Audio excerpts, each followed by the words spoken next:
Assassin's Creed Origins introduced a brand new, modern-day protagonist into the franchise by the name of Layla Hassan.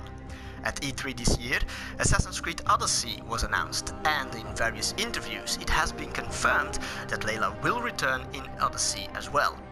Ubisoft clearly has a vision when it comes to this new protagonist and wants to focus once more on a Desmond-oriented modern-day story.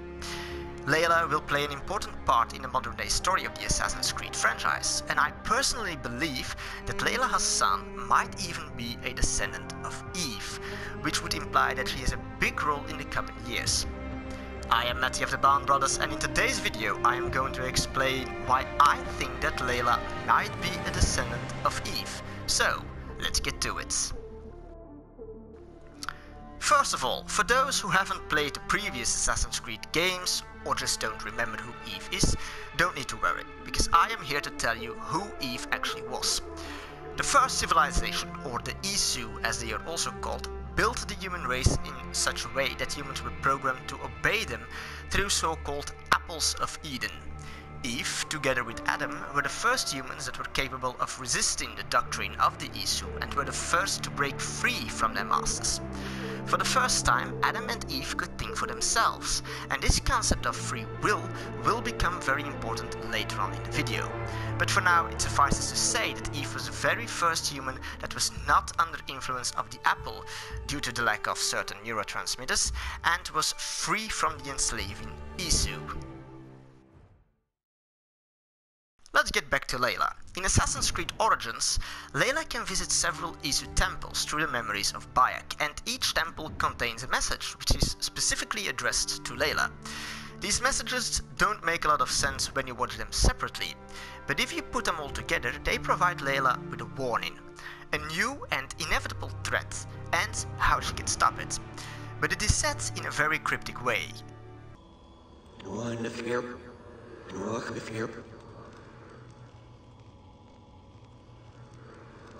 Break the code. Break the node. Break the code, break the node. What is this code, and what is this node?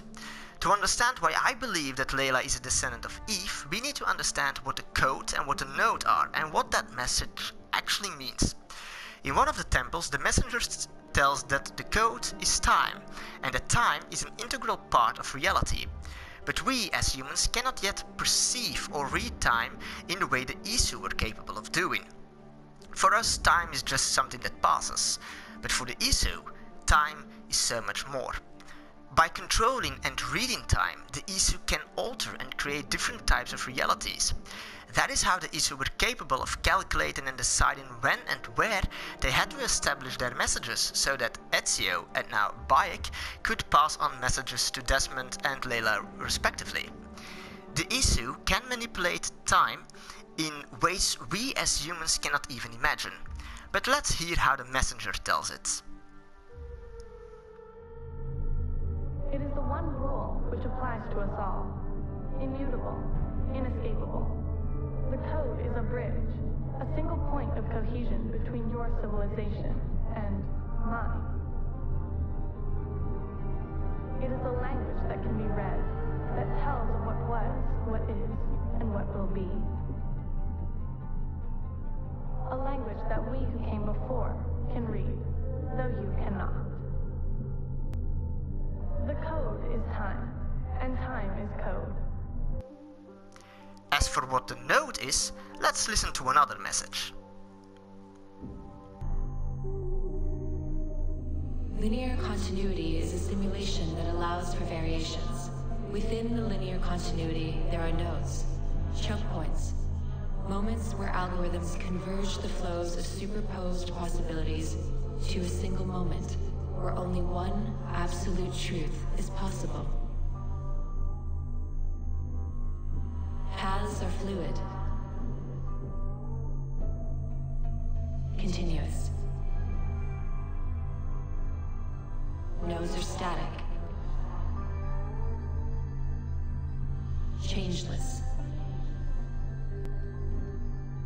The incoming node needs the world to end. So, what does this all mean? A node is where different types of realities and simulations of realities converge into a single event. By manipulating time and creating different realities, there will always points in time which have the same result. And according to this message, there is a node coming in which the world and humanity will end. Now that we understand what the code and what the node are, how is Layla supposed to break it? How is she supposed to save the world? The answer to this question is given to another message.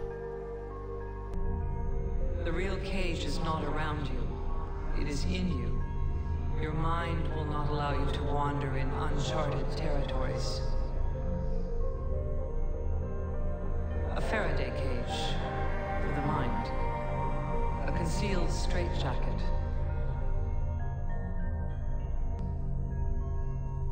Think. Think. Let your mind be free. Explore the borders of your reality.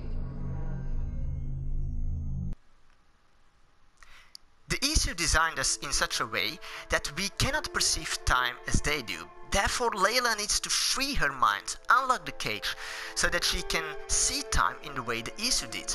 Only then will she be able to shape and alter reality, so she can change the incoming node. Only then will she be able to break the code and thus break the node. This is where Eve comes back into the picture. She was the first human that was able to unlock the cage, think freely and without limitations, seek out the boundaries of reality. The Isu clearly believe that Layla is also capable of doing the same thing, otherwise they would never have delivered those messages to her. Remember that the Isu do everything deliberately, calculated, and they knew that Layla would visit those temples through Bayek. The Isu believe that Layla can free her mind, stop the incoming threat to the world, just like Eve was capable of doing with her rebellion against the Isu. That is why I believe that Layla Hassan might be a descendant of Eve. As to how Layla has to free her mind, we don't know that just yet. However, her animus is different, unique, and nothing like the animus machines that we found at Abstergo or the animus of Rebecca. In the following message, it is clear that Layla's animus might be crucial in order for her to free her mind.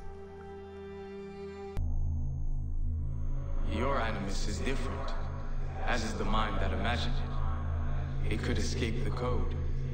It could do that leap and make possible a decision that defies the order of things that are. We will hopefully find out more about how Layla can break the code and thus save the world in Assassin's Creed Odyssey, perhaps. But what do you guys think about this theory?